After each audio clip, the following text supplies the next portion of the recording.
This exhibition is inviting us to look at our thoughts and how we interact with the world and sort of question some of the assumptions that we made. One of the big parts of the exhibition is all about how our brain thinks. So it explores heuristics, which are really just a fancy word for mental shortcuts. And so you can think about it like if you were, thousands of years ago, you're running in the forest, you hear a noise, your brain is just automatically going to think it's a bear, and that prevents you from getting eaten. So in that instance, it's actually a really good thing.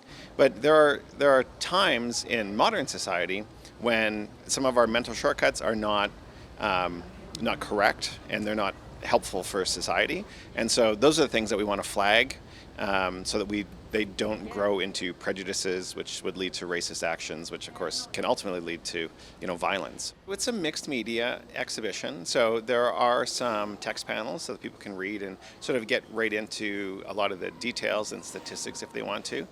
There are some exhibits in it that really attempt to make it really obvious visually what some of the statistics are like. The hate crimes exhibit in particular, I think, is very impactful.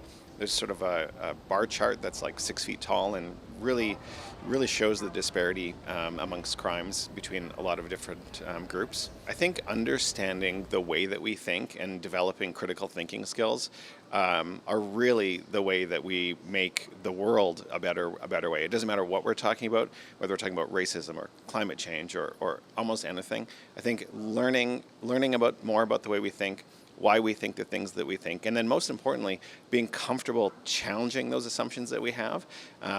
That is what ultimately leads to people changing their minds about things and ultimately leads to us having a better world.